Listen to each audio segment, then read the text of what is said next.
What up, YouTube? I'm Paul. This is Ta&Co. Back at you with another video.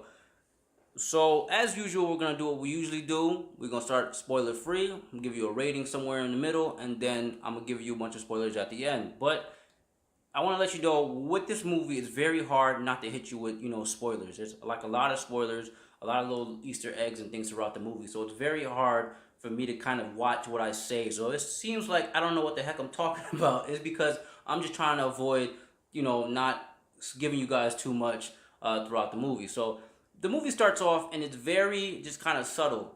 It's almost to the point where the movie starts off and you can't even tell that the movie has started. It kind of went from just a trailer right into the movie. Okay, for some strange reason, Marvel didn't put, their little beginning scene that they usually do, how they roll that whole little Marvel scene at the beginning. They just jump right into it, which is fine.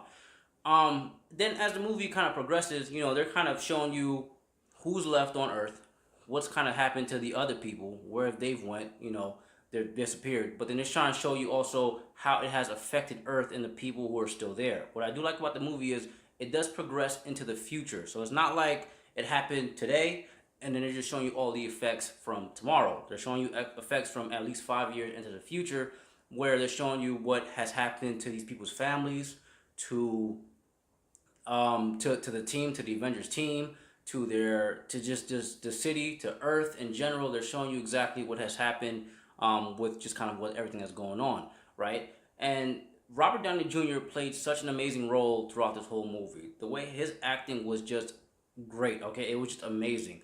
You could just tell, especially like his body. There's a part in the movie where you're looking at his body and he looks like he's lost so much weight, which I'm guessing was probably he actually did lose so much weight probably just for that scene of the movie or the role or throughout the whole movie. But he just looks so beat up and just so worn down with everything that's going on.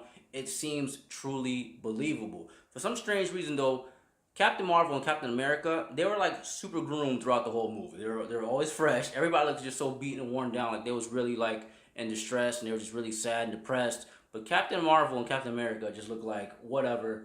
I'm gonna get a paycheck and I'm gonna go home. Now, that's nothing. But I'm just saying. Also, as the movie progresses, right, there's a point in the movie where it gets very just stale because they're kind of giving you the story and they're kind of trying to build it up for you to the point where it's almost like, okay, we know what's going on. It's almost like you're repeating yourself, but it gets very stale. It's like 20 minutes of the movie in the movie somewhere where it gets very stale, just very boring, and I'm like, I don't really know if I really want to watch this, right? But then it progresses. It progresses. It shows you the team, how they come along. It shows you the distress between the team. It shows you how clearly Tony and Captain America and their whole thing, and they're still bickering and they're fighting to try to put everything together and try to put the team back together. So it's very emotional. Make sure you have something to wipe your face with, your eyes, whether it be a tissue, napkin, a bib. I don't know why you'd have a bib. If you have your baby with you or something. Bring something with you because you are going to need it. It is very emotional. It is very touchy. There's a point in the movie where I don't know how I want to say this. Uh, Tony Stark, Iron Man, he hugs someone. I don't want to say who yet. He hugs someone, and I don't know why, but in that part of the movie, it made me very emotional, even though there's a lot of other emotional things going on throughout the movie. It shows you how a lot of people were affected throughout the movie, and it shows you everyone is just so down, everyone is so different, everyone is just so spread out to the point where they don't want to talk to other people, they don't want to be around other people, they're doing stuff to make themselves feel better, and then it just kind of, everybody starts to come together. So like I said, it's very hard for me not to say, what kind of spoilers and things are going throughout the movie. So as of right now, I'm gonna give you guys a rating and I'm gonna tell you guys why. I'm gonna give this movie out of 5 stars. I give it 4.7. The reason why I didn't give it a full 5 or anything less than that is because the movie is very good. Clearly, there's a lot of action. That last fight scene is probably like a good 30 minutes.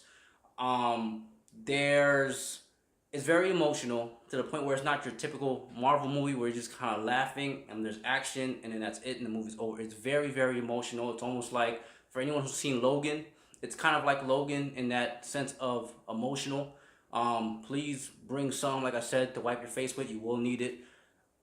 But but that dead spot did kind of bug me for a little bit because I felt like there was a point in the movie where I felt like it was repetitive and they kind of passed it, or they could have kind of put something there to fill it in. Also, I will tell you on later why, but let me get into the spoilers and then you'll see exactly what I'm talking about.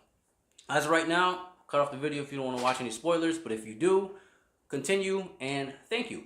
If not, like, subscribe, share, and let's get moving, guys. So, spoilers, right?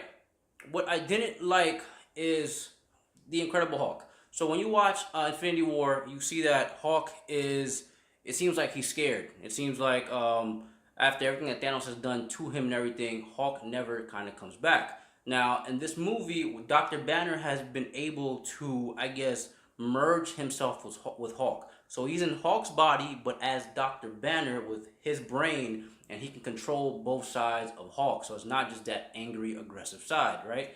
But what I also didn't like about it is even at the end of the movie and even throughout the movie, you don't feel like Hulk ever gets his fair due in this movie. He never kind of comes back into this movie where there's no Hulk scene where he's smashing stuff, where he's mad, and that's my favorite Avenger. That's most people's favorite Avenger because he's Hulk. He just smashes stuff. So there's never that point in the movie. He's just a big green scientist throughout the whole movie. That's it. So you got two scientists, and one of them, who's probably the coolest, doesn't really do anything. So that kind of bugged me, and that's the reason why I kind of gave it a lower score.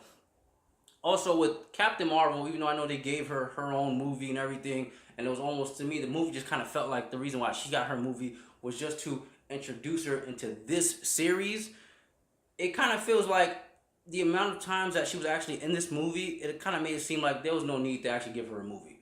You could have kind of just snuck her in and it would have been okay because she's not really in the movie that much. This movie's kind of mainly focused around Thor, Iron Man, Captain America, and a few other people. But it's probably those three main people, and kind of I'll explain why.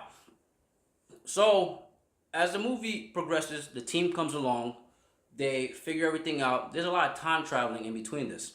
So they have to go back into time to kind of stop what Thor has done, what he has started. So they actually end up going back into time to fix it. And as they're going back into time, Thor is able to catch him. Well, not Thor. Thanos is able to catch him while they're going back into time, and he's able to realize what they're doing, and he kind of appears as his past self to stop what they're trying to do in the future. It's a lot, so you have to pay attention to it, and you have to see exactly where it's going. But also, with that being said, there's why I did say that there's a between those three people, Thor, Iron Man, Captain America, is because at the end of the movie, I'm not gonna tell you who, but someone passes away. Okay, so you guys might already know from the comic books and the storylines. One of those people will pass away. One of those people will go somewhere else, and one of those people will join another team and do their own thing with that team, I guess. But the way the movie ends is it shows you that they're not going to progress with the same exact team, but they are going to progress, as in the Avengers could clearly always be there, but they'll just be another team. There'll be different people doing what they do. Also with this movie, there is this super amazing scene in the movie where it's like an all women scene. So they take every lady, pretty much any female Marvel person, Captain Marvel, any of, I think, I forgot their names. The Black Panther's sister and his right hand lady. They give you the ladies from Guardians of the Galaxy. There's a whole scene with just them in there as a fighting scene, and it's super amazing, and I love that part of the movie. It was almost like every race coming together just to kind of stop everything, but it's just a great women's scene throughout the movie, and I love that so much. So, with that being said, guys, I don't want to keep going and giving you guys too much about the movie, but that's what I had for you guys today. So I want to say thank you guys for stopping by. Thank you for joining me. Thank you for watching. And any questions you have about the movie, if you feel like I missed some, once again, let me know down in the comment section, and I will be trying to answer as much as I possibly can. So once again, guys, like, subscribe, share, and I'll be back with another video. Thank you, YouTube.